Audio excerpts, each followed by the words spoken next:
Okay, my name is यश खांडेकर आणि मी मातृभाषेत बोलेन 2 कारणांसाठी. कारण की माझे बाबा पण बोलले आणि 25 दिवसांनी मला बोलायला मिळेल की नाही माहिती, सो मी मराठीत बोलेन. मी पण जसे सगळे बोलले की मी एका वेगळ्या क्लासमध्ये लावलेलं कन्सल्टन्सी आणि तिकडे मॅम भेटल्या आणि मी हॉलिवूड चित्रपट खूप लहानपणापासून बघतो. सो US मध्ये टेक्नॉलॉजी चांगली आहे, मला तिकडे जायचं होतं. म्हणजे मी ठरवलेलंच की तिथे जाणार. पण नंतर मॅमला भेटलो आणि ते बोलले रिन्युएबल एनर्जीची व्याप्ती आहे जास्त जर्मनीमध्ये. सो मग मी तसं प्लॅनिंग चालू केलं. आणि नंतर जेव्हा मी अप्लाय करायला गेलो, मला आठवतं माझी पहिली युनिव्हर्सिटी ME3 प्रोग्राम करून होता. त्याची ऍप्लिकेशन फॉर्म्स वगैरे 10 पेजेस आहेत. मला काही कळत नव्हतं अजिबात. मॅमला रात्री मी 9ला फोन करायचो, 10ला फोन करायचो. मॅम अजिबात नाही की नाही माझे ऑफिस आवर्स नाही आहेत, काही नाही. मला नेहमी हेल्प करायचं, सांगायचं. छोट्या छोट्या गोष्टी, फालतू गोष्टी मी त्यांना विचारायचो की इकडे माझं नाव मिस्टर काय नाही काय, म्हणजे एकदम छोट्या छोट्या गोष्टींना मी त्यांना त्रास दिलाय. पण त्यांनी मला असं कधीच म्हटलं नाही की काय कॉमन सेन्स आहे, असं नाही. त्यांनी मला प्रत्येक वेळेला मदत केली. मग मी एक युनिव्हर्सिटी अप्लाय करत राहिलो आणि लकीली मॅमचा सपोर्ट मी सांगतो, मला 8 युनिव्हर्सिटीज मिळाल्या.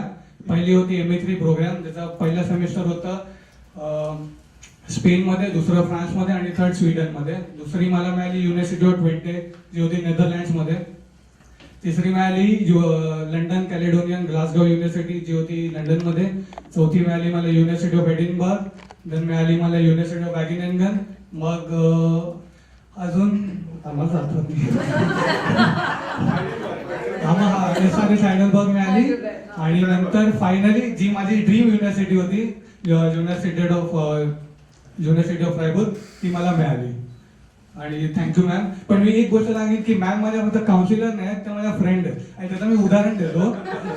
मी आणि मुकुल येत होतो एकदा, मॅमकडे अपॉइंटमेंट होती आणि सकाळी 12ची होती. त्यामुळे मी असं उठून वगैरे, काही डोंबिवलीमध्ये तसाही वेळ लागतो. आम्ही दोघांनी चहा प्यायला नव्हता. तर मी मुकुलला म्हटलं चहा पिऊया का, तर मुकुल पण बोला ठीक आहे पिऊया. पण बोलतो नको, एक काम करा मॅमकडे जाऊन पिऊया, एकत्र पिऊ, मजा येईल. तर ते आमची फ्रेंडशिपची एक एक्झाम्पल आहे. पेलो ना आपण.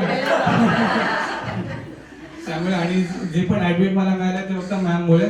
आणि जे अजून जाणार असतील, मॅम जे सांगते त्यांच्याकडे नीट लक्ष द्या आणि ते सांगतात ते एकदम बरोबर सांगतात.